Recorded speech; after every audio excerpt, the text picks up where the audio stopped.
சர்வதேச உரிமை கழக நிர்வாகிகள் அனைவருக்கும் காலை வணக்கம். இன்னைக்கு தலைவர் எனக்கு கொடுத்துருக்க டாபிக் பார்த்தீங்கன்னா விருந்தோம்பல் மற்றும் உபசரிப்பு. யார் யாருக்கு என்னென்ன டாபிக் கொடுக்கணும்னு தலைவருக்கு நல்லாவே தெரியும். காரணம் கேட்டீங்கன்னா, எனக்கு ஏன் இந்த டாபிக் கொடுத்தாருன்னு என்ன கேட்கறத விட திருநெல்வேலி மாவட்டத்தை கேட்டால் கரெக்டாக இருக்கும். ஏன்னா எங்க மீட்டிங் எல்லாம் அமைப்புல நடந்ததை விட அருவி பேக்கரில் நடந்தது தான் அதிகம். அது நம்ம மாவட்ட தலைவர் விக்னேஷ்க்கு நல்லாவே தெரியும். விருந்தோம்பல்னா என்ன, உபசரிப்புனா என்ன, எல்லாரும் கத்துக்க வேண்டிய விஷயம். வீட்லயும் சரி, அமைப்புலயும் சரி, கட்சியிலயும் சரி, நீங்க தொழில் பண்ணாலும் சரி, முதல்ல என்ன ஆரம்பங்கிறது என்ன, விருந்தோம்பல், உபசரிப்பு. இன்னைக்கு எல்லாருமே அமைப்புக்கு வந்துட்டோம், பொறுப்பெடுத்துட்டோம். ஒரு தொகுதி மாவட்ட தலைவராக இருக்கும், தொகுதி பொறுப்புல இருக்கும், மாநில பொறுப்புல இருக்கும். அந்த பொறுப்போடவே இருக்கு. அந்த பொறுப்புக்கான வேலை என்ன, தலைமையை எப்படி மதிக்கணும், தலைவருக்கு என்ன மரியாதை கொடுக்கணும், ஒரு இடத்துல தலைமை மீட்டிங் நடந்ததுன்னா அந்த இடத்துக்கு யார் யார் வரணும், நாம ஒரு டீமை எப்படி உருவாக்கணும், இதெல்லாம் இன்னைக்கு பயிற்சி பட்டறையில பார்க்க போறோம். முதல்ல நம்ம தெரிஞ்சுக்க வேண்டிய ஆரம்பமே தலைமைக்கு கொடுக்க வேண்டிய மரியாதை.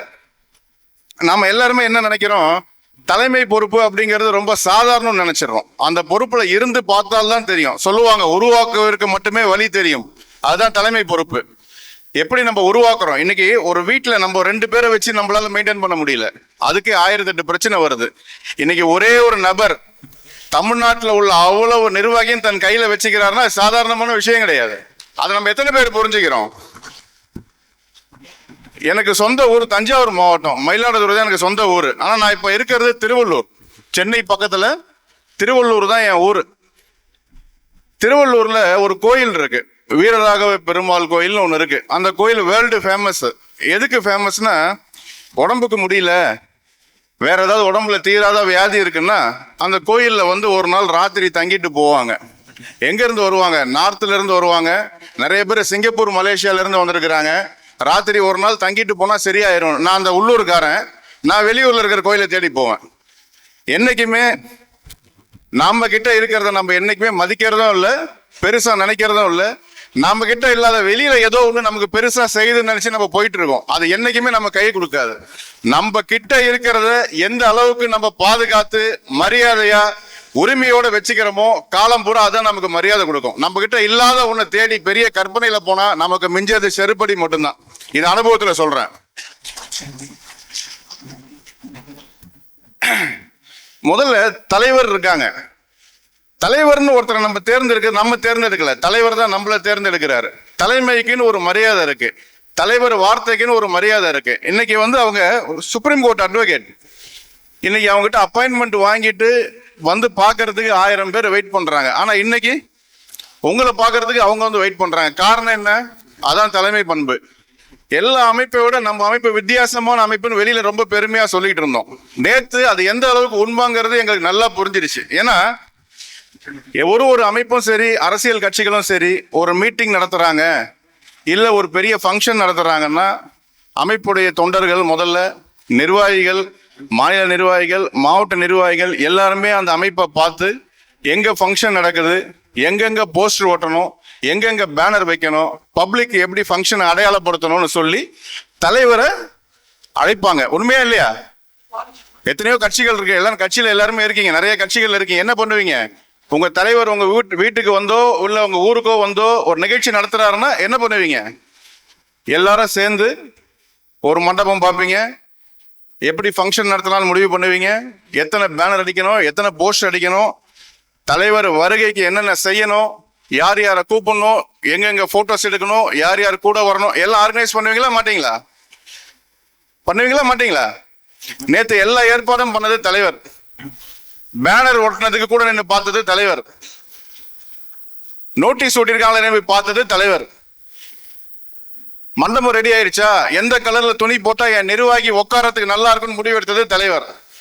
மத்தியான சாப்பாடு என் நிர்வாகி என்ன சாப்பாடு சாப்பிட முடிவெடுத்தது தலைவர். அப்ப நாமளும் என்ன பண்றோம், கலந்துக்கிறதுக்கு வரோமோ? தலைவர் எல்லாம் பார்த்து ரெடி பண்ணி வச்சா கலந்துக்கிறதுக்கு மட்டும் வரோமோ? ஏன் அந்த உணர்வு யாருக்குமே இல்லை. நாம போய் செய்யணும். இது என் அமைப்பு, என் அமைப்புக்கு மிஞ்சி எதுவுமே கிடையாது, என்கிட்ட இருக்கிறதா நம்பர் 1ன்னு சொல்ற உரிமை ஏன் யாருக்கும் வரல? அப்ப உங்களுக்குள்ளே குற்ற உணர்ச்சி இருக்கா? தாழ்வு மனப்பான்மை இருக்கா? உருவாக்க தெரிந்தவன் தான் மனிதன். நல்லதோ கெட்டதோ கல்யாணம் பண்ணிக்கிறோம், என்ன பண்றோம்? நமக்கு தகுந்த மாதிரி மாத்திரமா இல்ல விட்டுட்டு போயிடுறோமா? என்ன பண்றோம்? அப்ப அமைப்புல மட்டும் அந்த உணர்வு யாருக்குமே வர மாட்டேங்குது. ஏன்? இன்னைக்கு இதை பத்தி பேசதான் பயிற்சி பட்டறையே வச்சிருக்கோம். நிறைய விஷயங்கள் நிறைய பேருக்கு புரியறது இல்ல. நான் சொல்றேன், நான் ஒரு ஹைகோர்ட் அட்வொகேட், இத்தனை வருஷம் வக்கீலா இருக்கேன். என்ன யாருக்குமே வெளியில தெரியாது. சர்வதேச உரிமை கழகம் விஸ்டம் லா சேம்பர் அமைப்புல நான் வந்ததுக்கு அப்புறம் தான் வெளியில தெரிய ஆரம்பிக்கிறேன். எனக்கு கூட தான் கோடிக்கணக்கில் சொந்த பந்தங்கள் இருக்காங்க, உறவுக்காரங்க இருக்காங்க, ஜாதிக்காரங்க இருக்காங்க. ரவிக்குமார் ஒரு நபர் வெளியில தெரியுவானா? யாருக்கும் தெரியாது. ஒரு தடவை யூடியூப்ல பேசியிருப்பனா? கிடையாது. பேப்பர்ல வந்துருமா? கிடையாது. யூடியூப்ல என்னுடைய பேட்டி தவிர எதுவும் வர்றது இல்ல. எதனால? எதனால? வக்கீலுங்கிறதுனாலயா? கிடையாது.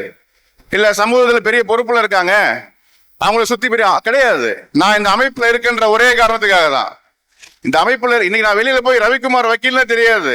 சர்வதேச உரிமை கழக பொதுச் செயலாளர் எல்லாருக்குமே தெரியும். அமைப்புக்கு வந்ததுக்கு அப்புறம் தான் ஒவ்வொருத்தரும் ஒரு அடையாளம். அதே மாதிரி நம்ம அமைப்புல வர எல்லாருக்குமே அடையாளப்படுத்திட்டு இருக்கிறோம். யார் அடையாளப்படுத்தல சொல்லுங்க பார்ப்போம்? எந்த மாவட்டத்தை அடையாளப்படுத்தல? எந்த நிர்வாகி அடையாளப்படுத்தல? கட்சியிலையும் மற்ற அமைப்புலயும் உங்களை எங்கன்னு தெரியாத ஒரு ஆள்ல கூட இன்னைக்கு உள்ள உட்கார வச்சு ஒரு யூடியூப்ல பேட்டி எடுத்து அமைப்பை பத்தி பேச வச்சு இவ்வளவு வேலைகள் செய்யறது எதுக்காக? உங்களை அடையாளப்படுத்திக்கிறதுக்காக மட்டும்தான். முதல்ல நீங்க வளர்ந்தாதான் அமைப்பை வளர்க்க முடியும். இந்த அமைப்புல இருக்கிற நீங்க பெருமையா நினைச்சாதான் நீங்க அடுத்தவங்களை உருவாக்க முடியும். இன்னைக்கு எத்தனை பேர் வீட்டு வாசல்ல நான் சர்வதேச உரிமை கழகத்துல இந்த பொறுப்புல இருக்கிற வீட்டுல போர்டு வச்சிருக்கீங்க? நானும் ஒரு மீட்டிங்லயும் சொல்றேன், எத்தனை பேர் வச்சிருக்கீங்க? எத்தனை பேர்? நிறைய பேருக்கு சொந்த வீடு இருக்கு, பிசினஸ் பண்றீங்க. எத்தனை வீட்டு வாசல்ல கொடி நட்டு வச்சிருக்கீங்க?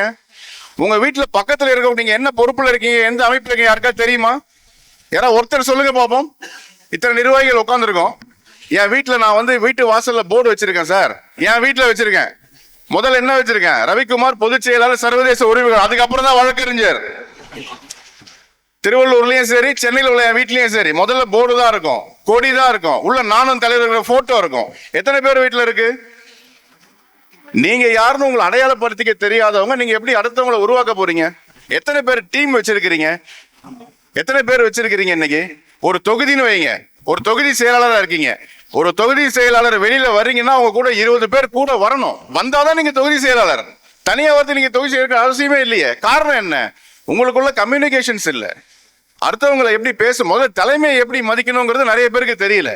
தலைவர் ஒரு வார்த்தை சொன்னார்னா அதுதான் வார்த்தைக்கு மறு வார்த்தை கிடையாது. இன்னைக்கு மீட்டிங்னா எல்லாரும் வரணும்னா வந்துடணும். நிறைய பேர் தலைவர் என்ன கலந்து ஆலோசிக்கல, என்கிட்ட என்ன டிஸ்கஸ் பண்ணல.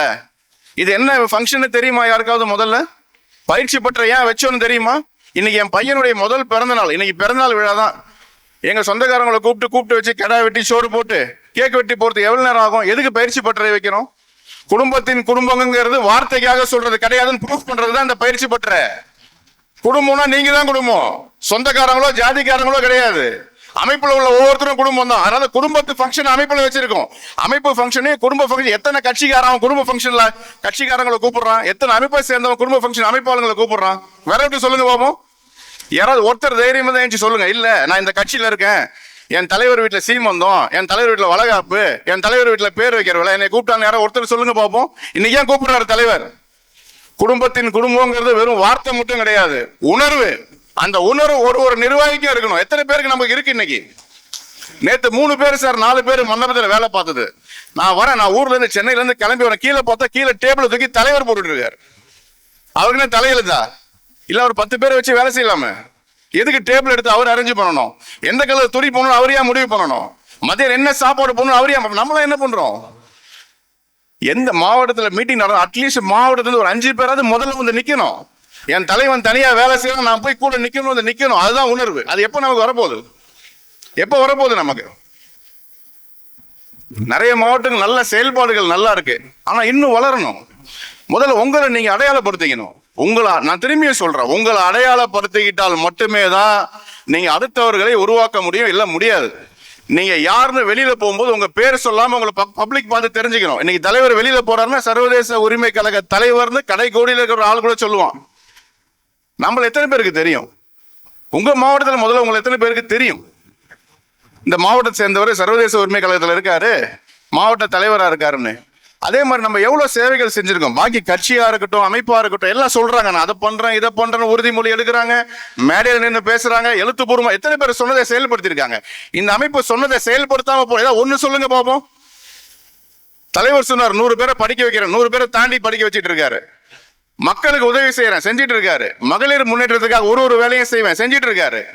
பழங்குடி மக்களுக்கும் ஆதிவாசிகள் மக்களுக்கும் படிப்புல இருந்து மருத்துவ அத்தனை உதவிகளும் செய்வோம் செஞ்சிட்டு இருக்காரு. இது எத்தனை பேர் நம்ம ஹைலைட் பண்றோம், எத்தனை பேர் வெளியில பேசியிருக்கோம். மற்ற கட்சிக்காரனா சொல்றேன் என் தலைவன் சொன்னதை இன்னைக்கு செஞ்சாருன்னு எத்தனை பேர் பெருமையா பேசியிருக்கோம் சொல்லுங்க பாப்போம். நம்ம யாராவது பேசியிருக்கோமா வெளியில? அப்படி பேசியிருந்தா வளர்ச்சி வேற மாதிரி இருந்திருக்கும். பேசாததுனாலதான் இன்னும் நம்ம அந்த இடத்துல உட்காந்துருக்கோம். இந்த பொறுப்புங்கிறது சாதாரணமான பொறுப்புக்கு, தலைமை பொறுப்பு, திருப்பியும் சொல்றேன், தலைமை பொறுப்புங்கிறது சாதாரணமான பொறுப்பு கிடையாது. உருவாக்கினால் மட்டுமே தான் தெரியும் பொறுப்புடைய பதவியுடைய அருமை என்ன, பதவியுடைய வேல்யூ என்ன, பதவியால என்னென்ன செய்யலாம், அந்த பதவி வச்சு எத்தனை பேரை கட்டுக்கோப்பா கொண்டு வரலாங்கிறது உருவாக்கினா மட்டும் தெரியும். 4 பேர் உருவாக்கி பாருங்க. ஒரு மாவட்ட தலைவரா இருக்கீங்களா, நீங்க போன் போட்டோன்னு ஒரு 10 பேர் உங்க பின்னாடி வந்துட்டானா நீங்க தான் மாவட்ட தலைவர். அடுத்த 10 நிமிஷத்துல எங்க இருக்கீங்க என்ன விஷயம்னு சொல்லி 10 பேர் நின்னா நீங்க தான் மாவட்ட தலைவர். அந்த போதை உங்களை விட்டு போகவே போகாது. நீங்க இறக்குற வரைக்கும் அந்த போதை போகாது. 10 பேர் 100 ஆகும், 100 1000 ஆகும், 1000 லட்சம் ஆகும். அதுதான் வளர்ச்சி. மீட்டிங் கூப்பிட்டோன்னு வர்றது, மீட்டிங்ல அட்டன் பண்ணிட்டு போறது வளர்ச்சி கிடையாது. எந்த அளவுக்கு அமைப்பை வளர்க்குறோம், எந்த அளவுக்கு அமைப்பால நம்ம உருவாகிறோம். நம்ம எல்லாம் நினைச்சிட்டு இருக்கோம் ஒரு இடத்துல பேனர் கட்டுறோம், ஒண்ணுமே இல்லை. உதாரணத்துக்கு ஒரு மாவட்டத்துல மீட்டிங் நீங்க நடத்துறீங்க, அது ஏன் மீட்டிங்கு, அந்த மாவட்ட தலைவர் இப்ப நடத்துறாரு, தலைவர் எதுக்கு ஹைலைட் பண்ணணும்? நான் செலவு பண்ணி தலைவர் ஹைலைட் பண்ணணும். தலைவர் ஹைலைட் பண்ணல, தலைவரை வச்சு நீங்க ஹைலைட் ஆகிறீங்க. அதை முதல்ல புரிஞ்சுக்கோங்க.